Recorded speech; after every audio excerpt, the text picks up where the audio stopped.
उत्तर प्रदेश की राजनीति में भी बिहार चुनाव को लेकर सरगर्मियां तेज हैं, क्योंकि उत्तर प्रदेश के तमाम मंत्री इस समय बिहार में मौजूद हैं और बिहार चुनाव में आज प्रचार प्रसार का अंतिम दिन है और उत्तर प्रदेश सरकार में कैबिनेट मंत्री जयवीर सिंह हमारे साथ मौजूद हैं।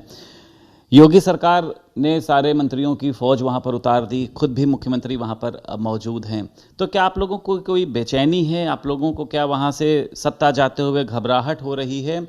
क्यों इतने लोग वहां पर जमा हैं और वहां की तस्वीर आप क्या देख रहे हैं? कहाँ फौज उतार दी? हम देखो लखनऊ में खड़े हैं आपके सामने। जिन लोगों की डिमांड थी, जिनकी आवश्यकता थी, जिनकी बिहार से संगठन ने मांग की थी, वही लोग गए हैं। बाकी लोग सब यूपी में अपना अपना काम कर रहे हैं। आपके सामने मैं खड़ा हूँ, कल देव दीपावली का त्यौहार मना रहा हूँ। ओवर कॉन्फिडेंस है कि बिहार आप जीत, क्योंकि तेजस्वी यादव ने तो आप लोगों के सामने चुनौती खड़ी कर दी है, वहां के लोग भी इस बात को कह रहे हैं। तो आप लोग क्यों इतना श्योर शॉट हैं कि हम लोग जीत रहे हैं? कोई चुनौती नहीं है वहां पे? देखिए, चुनौती थी, अब नहीं है। आज बदली हुई परिस्थितियों में बिहार ने निर्णय ले लिया है, बिहार की जनता ने निर्णय ले लिया है, पुनः प्रचंड बहुमत के साथ एनडीए की सरकार बनने जा रही है।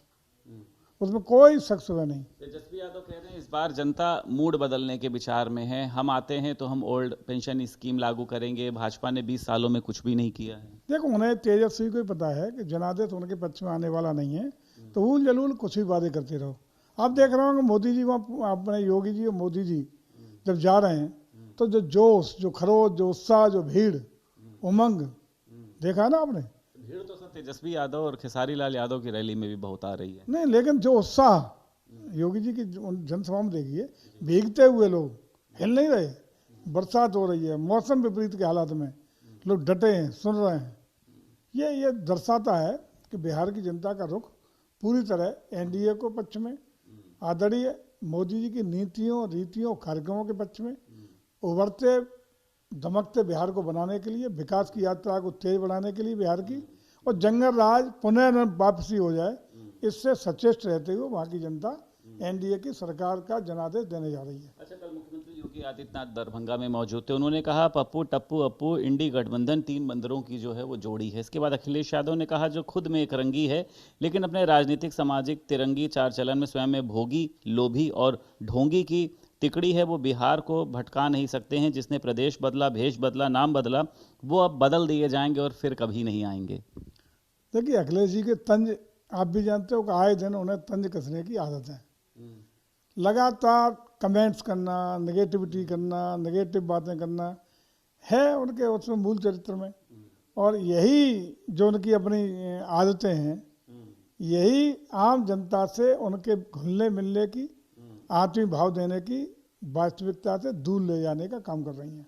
अच्छा, कई इलाकों में एसआईआर को लेकर हालांकि आज से पूरी जो इसकी योजना शुरू हो रही, कई जगह पर बेलो भी पहुंचेंगे। पश्चिम बंगाल में ममता बनर्जी इसको लेकर बहुत आक्रामक हैं और कह रही हैं कि सड़कों पर उतरेंगे, इसको लेकर हम आंदोलन करेंगे। आपको लगता नहीं है कि जो बीएलओ सड़कों पर उतरेंगे या वहां पर जो आपके अधिकारी रहेंगे, उनकी सुरक्षा को लेकर भी खतरा है? देखिए, नंबर एक, बिहार में ममता जी की यदि बात करें तो उनकी सत्ता ही घुसपैठियों पर टिकी है।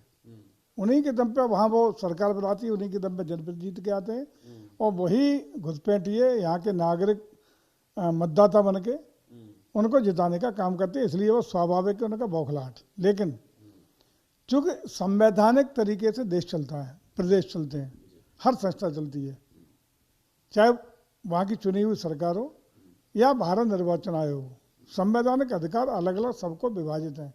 कोई किसी के संवैधानिक अधिकारों को न चुनौती दे सकता है और न उसको कहीं दखलंदाजी कर सकता है।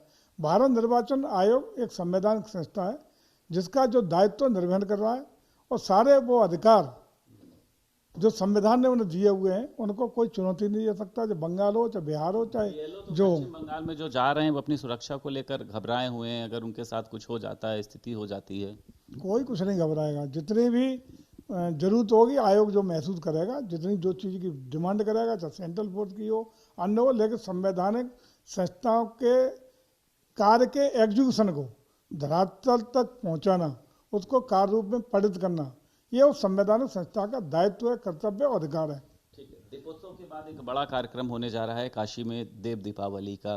क्या तैयारियां हैं इसको लेकर आपके विभाग की? कौन इसमें मुख्य मेहमान होने वाले हैं? क्या होने वाला है सर?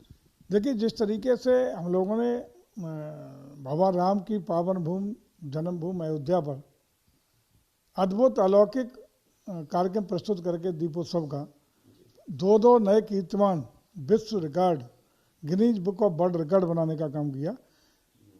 हम देव दीपावली का कार्यक्रम पवित्र माँ गंगा की पावन भूमि काशी पर कल के दिन 5 तारीख को संपन्न कराने का काम कर रहे हैं, जिसमें 10 लाख से ज़्यादा दियों का एक साथ प्रज्वलन करने की बात हो, माँ गंगा की भव्य दिव्य अलौकिकता के साथ आरती करने का मामला हो, वहाँ विभिन्न क्रूज और नावों के द्वारा देश और दुनिया भर के आए हुए श्रद्धालुओं को दर्शन कराने का मामला हो, वहाँ भव्य दिव्य आतिशबाजी का हो, ड्रोन शो का हो, लेजर शो का हो और अन्य नए नए कार्यक्रम प्रस्तुत करके पर्यटन और संस्कृति विभाग के कीर्तिमान बनाने का काम हो।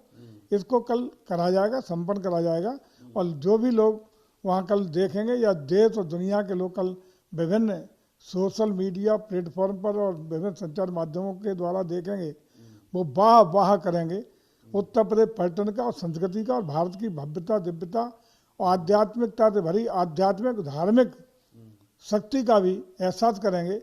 विरासत का सम्मान होगा, सनातन की यात्रा की लंबी छलांग लगेगी और अयोध्या की पावन धरती का नया उद्घोष पूरी दुनिया में कल होने का काम होगा। अच्छा, योगी सरकार ने एक नई पहल शुरू करी थी कि माफियाओं की जो जमीनें हैं जहां पर उन्होंने अवैध कब्जे किए हैं उनको धराशायी किया जाएगा और वहां पर गरीबों के लिए आवास बनाए जाएंगे। आपने देखा मुख्तार अंसारी की जमीन पर 72 से ज़्यादा फ्लैट बनाए गए।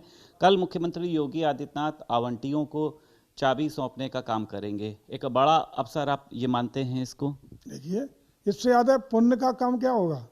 इससे ज़्यादा ऐसा वास्तविक लोकतंत्र कि माफिया की अवैध संपत्ति को गरीब जरूरतमंद के हाथों में देना, उनके जीवन यापन को सुगम बनाना, उनके लिए गरीबों के छतविहीन गरीबों के लिए छत उपलब्ध कराना और सरकार के बनाए हुए पक्के मकानों में बड़े लोगों की तरह उन्हें फ्लैटों का आवंटन देना, उनके जीवन में नई खुशहाली लाना, ये काम मैं समझता हूँ कि इससे ज़्यादा अद्भुत और धर्मार्थ कार्य, अनूठा कार्य, जनहित का कार्य, गरीब कल्याण का कार्य कोई हो ही नहीं सकता।